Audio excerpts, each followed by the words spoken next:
गोंडा में पुलिस की नाकामी एक बार फिर रेप पीड़िता की जिंदगी पर भारी पड़ गई है। मामला कर्नलगंज थाना क्षेत्र का है, जहां कुछ महीने पहले एक विवाहिता से उसी के गांव के दो दबंगों ने गैंगरेप की वारदात को अंजाम दिया था।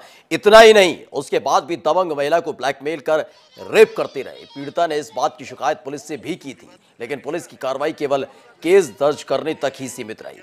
पुलिस की लापरवाही इस कदर रही कि आरोपियों की गिरफ्तारी तो दूर की बात है, पुलिस ने जांच में भी हिलावारी करते हुए केस में फाइनल रिपोर्ट लगा दी। इस बात से हताश होकर रेप पीड़िता ने फांसी लगाकर अपनी जान दे दी है। रेप पीड़िता की आत्महत्या के बाद पुलिस के अधिकारी हरकत में आए हैं और कर्नलगंज थानाध्यक्ष का तबादला कर दिया गया।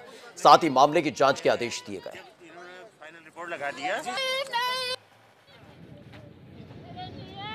तो फाइनल रिपोर्ट लगाने से निराश होकर खुदकुशी की थी।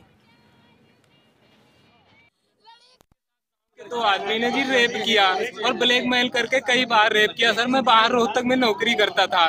जब 3-4 महीने बाद आया तो औरत कहने लगी हमारे साथ ये लोग ऐसे करें, बार बार खेत में बुला रहे हैं और मैं मना करती हूँ तो कहते हैं तुम्हारी बेइज्जती करूंगा। तो मैं जी तुरंत यहाँ थाने में आया कर ले, लेकिन हमने कहा सर हमारे साथ ऐसा ऐसा हो रहा है। इन्होंने जी FIR दर्ज किया। उसके बाद अजीत प्रताप सिंह जाँच करने लगे जी। हम गांव के 25 आदमी आए, अपना शपथ पत्र लगाए कि सर ये आदमी बहुत शरीफ है, महिला भी बहुत शरीफ है, उनके साथ गलत हुआ है और जो आदमी रेप किए बहुत ही गलत आदमी है जिसका सौदा करते हैं और उनको बंद करिए। सर अजीत प्रताप सिंह जांच करने एक दिन केवल शाम को वहां घर पे गए और उसके बाद ना किसी से पूछा। 20 दिन बाद उसमें फाइनल रिपोर्ट लगा दिया जी। और एक महिला जो हमारे गाँव की सरपंच है उसको हम लेके आए यहाँ थाने में।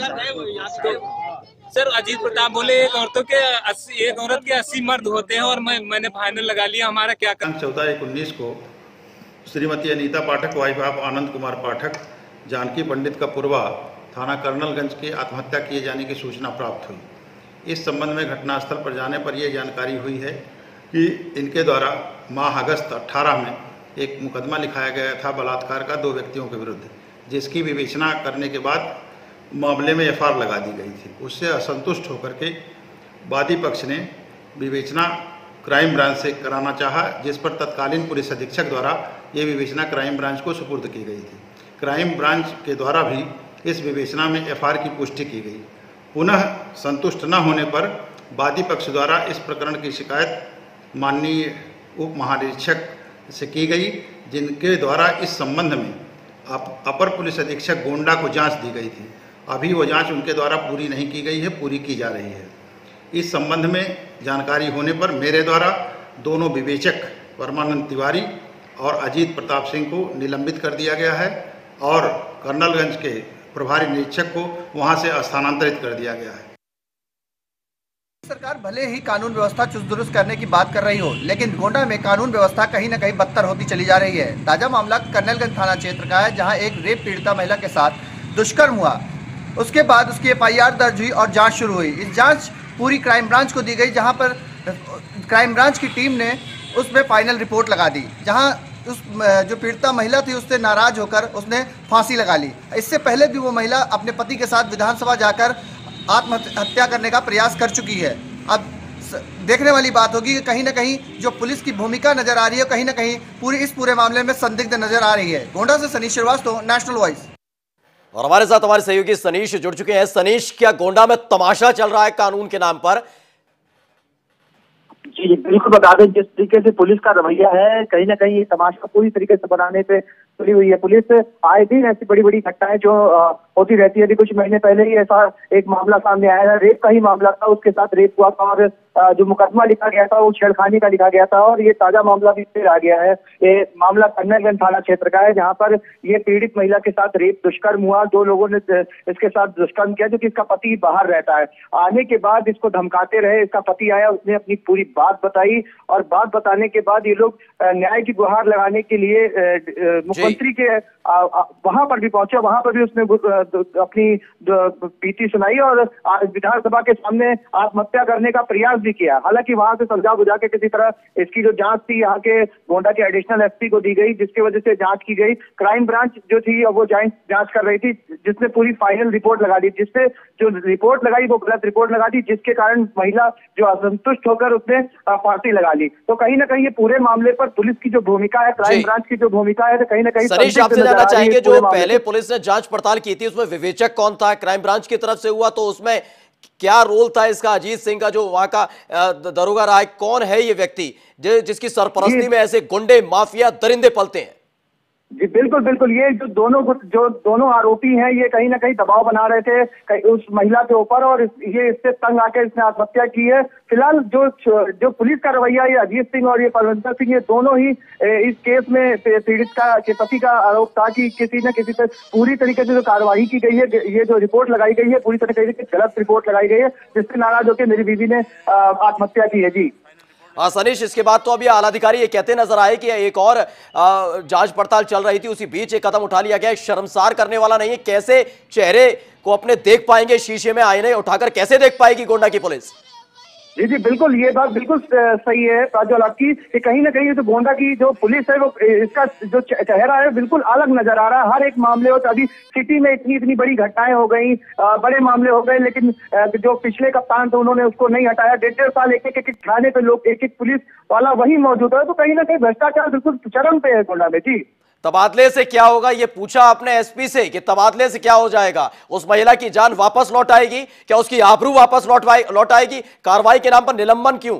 बर्खास्तगी क्यों नहीं इस व्यक्ति की? जी जी बिल्कुल, बता दें, ये दोनों जब हमारी एसपी से फिलहाल हम लोगों ने काफी प्रयास किया है कि बाइट लेने की कोशिश भी की, लेकिन बाइट नहीं मिली। उन्होंने अपने ही थ्रू से जो उनके मीडिया सेल के प्रभारी होते हैं, उन्होंने उनकी बाइट लेकर डाल दी। हालांकि हम लोग वहां पर पहुंचते तो उनसे ये क्वेश्चन होता, लेकिन उन्होंने बाइट देने से मना कर दिया, और जो मीडिया सेल के प्रभारी तो उन्होंने उनकी बाइट करके और ग्रुप पे डाल दिया। तो ऐसे में जो भी कुछ हम लोग पूछना भी चाह रहे थे, वो भी बात वो यहाँ निकल कर नहीं आ पाई। तो बिल्कुल लगता है कि अब एसपी साहब भी कैमरों का सामना नहीं कर पा रहे हैं, मीडिया का सामना नहीं कर पा रहे हैं, और क्योंकि उनके कनिष्ठ इसमें कहीं ना कहीं इन्वॉल्व है, इस बात को एसपी साहब अच्छी तरीके से जानते हैं। लेकिन इस पूरे मामले को लेकर अब क्या गहमा-गहमी चल रही है? क्या कहना है उस मृतका के पति का? क्या अगला कदम होगा? क्योंकि गोंडा की पुलिस तो पूरी तरीके से नाकाम साबित हुई है।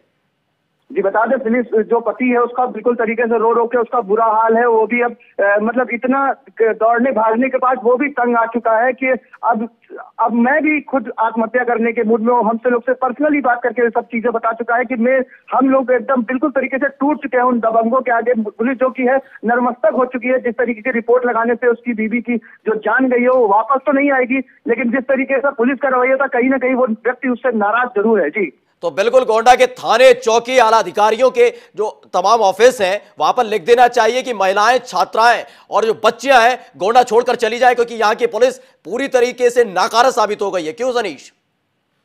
जी बस बिल्कुल, कहीं ना कहीं ये भी साबित किया जा सकता है कि जिस तरीके का पुलिस का रवैया है, पुलिस का रवैया है, ये बिल्कुल ना कहीं इनके जो दावे हैं, इनके जो वो योगी आदित्यनाथ के पूरी तरीके से दावे हैं कि कानून व्यवस्था को दुरुस्त करना है, तो कहीं ना कहीं गोंडा की जो पुलिस है वो कहीं ना कहीं इसको दरकिनार करके अपनी पूरी कार्रवाई अपने तरफ से करने की कोशिश की जा रही है। थी और उस पर भी सलाह दी जाती है, एक महिला के लिए इतने अभद्र शब्द का इस्तेमाल करता है, इस आदमी को शर्म नहीं आती, और इस पर बचाव करते नजर आते हैं ऐसे आला अधिकारी। शर्म नहीं आती यहाँ के आला अधिकारियों को क्या? जी बिल्कुल बिल्कुल, जिस तरीके से उसके पति का कहना था कि उसको जितनी जांच रिपोर्टें लगाई गई हैं तुम क्या बिगाड़ लोगी, तो कहीं ना कहीं उसके मन में भी एक खटास हो गई कि किस तरीके से पुलिस जिस मामले में जांच करके रिपोर्ट लगाई उसके पूछने का भी उसका हक नहीं था। तो कहीं ना कहीं ये बड़ा मामला है, तो कहीं ना कहीं इस पर कार्रवाई। अच्छा सनीश, ये जानना चाहेंगे आपसे कि ये कौन लोग हैं जिसने इसके साथ दरिंदगी की थी? क्या पहुंच है इनकी? किसकी वर्दहस्ती में जीते हैं ये, जिसकी वजह से खाकी के तमाम लोग, पुलिस वाले भी नतमस्तक नजर आए इन दरिंदों के सामने? जी बता दें, ये तो सफेद पोश के कपड़ों में हैं और पीछे से कहीं ना कहीं से इनको लोगों को सपोर्ट मिल रहा है, जो कि इन्होंने ये बड़ी हरकतें की हैं। जी तो बने रहिए हमारे साथ सनीश श्रीवास्तव। देखिए, पुलिस ने केस में लगा दी थी फाइनल रिपोर्ट, पीड़िता परेशान, लगातार वो गुहार लगाती रही। पूरी बात नहीं, जब इन्होंने फाइनल रिपोर्ट लगा दिया,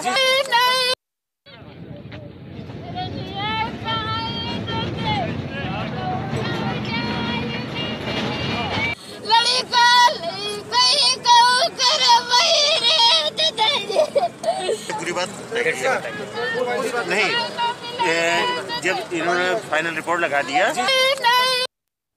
इस सबसे बेशर्म चेहरा, इससे ज्यादा बेशर्मी की बात हो ही नहीं सकती कि एक पीड़िता को लगातार परेशान किया गया। एक तो उसके साथ दरिंदगी की गई, उसने न्याय की गुहार लगाई, तो पुलिस उन दरिंदों के साथ खड़ी नजर आती है। फाइनल रिपोर्ट लगा दी जाती है, क्राइम ब्रांच की तरफ से पुष्टि कराई जाती है कि एक और जांच करा दी जाए तसल्ली देने के लिए, लेकिन एक बार फिर से गलत रिपोर्ट लगाकर फाइनल रिपोर्ट लगा देती है क्राइम ब्रांच। सवाल सबसे बड़ा उठता यह है कि दरिंदे लगातार उसे परेशान कर रहे थे, उसे सपोर्ट क्यों नहीं किया गया। महिला का पति वहां पर पहुंचता है तो पुलिस अभद्र भाषा का इस्तेमाल करती है। तो फाइनल रिपोर्ट लगने से निराश होकर खुदकुशी की है। यह महिला पहुंची थी लखनऊ भी, वहां पर भी जान देने की कोशिश की थी। आश्वासन दिया गया था न्याय मिलेगा, लो हो गया न्याय। जो चाहती थी पुलिस, जो चाहता था वहां का दरोगा, हो गया न्याय। जान देनी पड़ी है एक महिला को। और कहते हैं यहां के लोग कि महिलाएं सुरक्षित हैं। फाइनल रिपोर्ट लगने से हताश होकर की है खुदकुशी। रिपोर्ट दर्ज करने के बाद भी एक लापरवाही की गई और उसके बल चलते जान देनी पड़ी है इस महिला को।